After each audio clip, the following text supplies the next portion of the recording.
spring fling, I see Chris. Okay. Like staring me down. I'm like, go baby. And I kept catching it. I'm shaking it. So maybe there is some truth to it.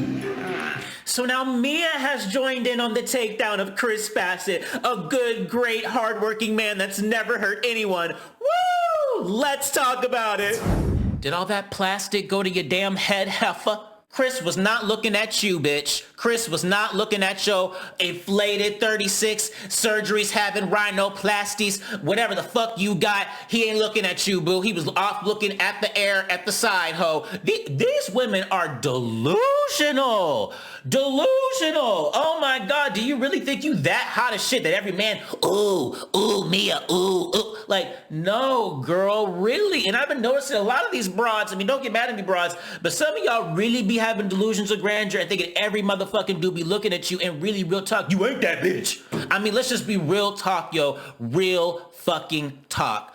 But this is really fucked up what they're doing to Chris Bassett. It's really, really fucked up. And the shit is stupid, and they know it's stupid. Gizelle, you know the shit is stupid. You know the fucking shit is stupid, and you know you're making that shit up, and fuck you for that. Fuck you. And one thing, Candiace and Chris, let me tell you, you gotta look at these hoes and consider the source. These three hoes, two of them going through, well, one of them going through a current divorce, the other one been through a divorce, can't keep a man, and the man she want to get back is the man she been with that cheated on her with 555, blah, blah, blah, blah, blah. It's a whole lot of bullshit. And then you got Mia, I don't know what her marriage is like, but I know her husband looked like a damn busted sausage can, okay? And she's only with him for the money. I mean, you have to be. You have to be. I mean, I haven't really seen any chemistry between Mia and her husband, you know what I'm saying? But you know. Anyway, at the beginning of the episode, Candiace storming out. She's like, fuck this.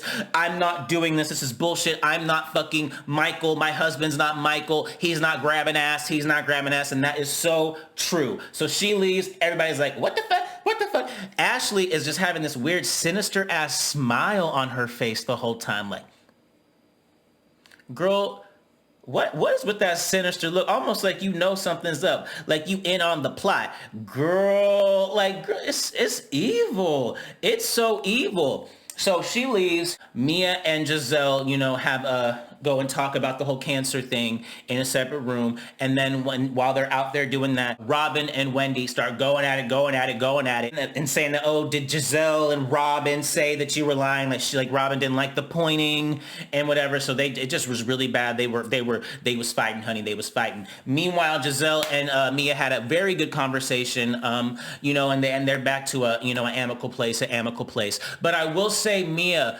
you kind of brought all this on yourself in terms of, like people in your business about the cancer and asking you all these questions. Like, you opened it up. I mean, you were the one that took your phone out, put it like this, and said, I'm going to the Johns Hopkins Cancer Care Society, and, I'm just going to get some things checked out.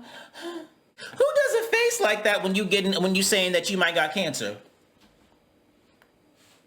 It's attention seeking. I'm not gonna lie. It's really attention seeking. And Wendy, these producers ain't shit. I mean, they really got to be going through all this footage to get hot mics and putting it out on the air. But since it was caught on tape, Wendy says that we all know Mia lying. We all know, we don't care. Da, da, da, da, da. I mean, yeah, Mia, we don't really, we don't buy it, honey. We don't buy it. Now, speaking of Wendy, right, she is losing her hair, right? She's losing her hair. So she goes to the hair doctor, and the doctor, says a lot of it is stress. Yeah, stress. You have a candle company. You're getting into business with the shiesty ass Peter. You're about to lose all your money. You do MSNBC shit. You got this show. You do your professor shit. Like, what? Like, why? Like, you're doing too much. And why is my hair falling out, bitch? That's what you do, ho. You be not. Look, I really hope this is like storyline shit, because really it's staring you right in the face. Stop working so motherfucking hard, Wendy, when you don't have to motherfucking work. Like I said, I do not understand people that don't have to work so hard, like to the detriment of their own family. Like, is something wrong? ticky ticky boom boom. I mean, maybe because she said all she saw was her mom struggling and being stressed and all this shit when she was like young, and so maybe that's just the way she used to be. But girl, you don't stay there no more. You Wendy fucking Osaka hoe. You Wendy Osaka from the Real Housewives of Potomac, and you motherfucking doctor. Chill the fuck out. Listen, if I was you, Wendy, what you need to do. You need to stay on this show and fuss and fight with these bras, and then on the side, do your little cute MSNBC political panel stuff. That's the two shit that you could do. You could make a good coin off that, and hey, you could even post and do little post things on Instagram like these hoes do. And I would even say do your candle company. But the schooling, the professor, and that damn restaurant with shady ass, bankruptcy ass, divorcing ass Peter Stay, girl, you about to lose all your motherfucking hair, and you gonna be bald to the root. Okay. Now Karen and Ray, cringe. Karen, the man. Ray is not jealous and concerned about what you got going on, girl. Ray is chill. Like, it seems like you are like, how do you think about my boobs? Are you jealous? Do you think men are gonna look at my boobs? Look at my boobs? It's like, girl, if he was jealous, he would tell you. Like, are you trying to make your man jealous? It seems like you realize how Ray is just so nonchalant, and it kind of makes you upset, and you want him to care. You want him to be jealous. You know what I'm saying? You know what I mean? A little bit of jealousy is good, and you're trying to do it, but I mean, stop. Like, you have a good man. You got him, honey. Like, come on now. So Ashley is house hunting. She's searching for different houses. She's made 3 offers on different homes, but they keep getting outbidded by people that want to do cash offers, which to me, I'm like, damn, in this market, this is the tip top of the market. This shit about to boom. And if you got it, I guess they're going to rent it out and the rent's going to be super high. The producers ask her like, well, why haven't you guys just done a cash offer? And they're like, well, for refinancing purposes. And child, if you ain't got $3 million in cash, just say that. I mean, don't. I mean, a lot of people don't just got $3 million sitting in the bank that you can just pull out cash money. Okay, so it is what it is. But the realtor is Michael's realtor, and it's really like, she says she already got the lending worked out for Ashley, and so I guess it's all good, but then Ashley saying that she feels like this house is contingent upon their marriage staying together. So I'm just like, okay.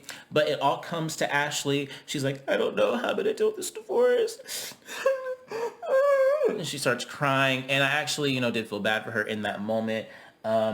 Yeah. So Mia and Robyn sit down for dinner or lunch or whatever the fuck. Mia is looking really good, snatched, way overdressed, but looking good, honey. Robyn's in a damn hoodie, okay, with little sparkles, but okay. This is where Robyn gives Mia the 411 on what happened with Gizelle and Candiace.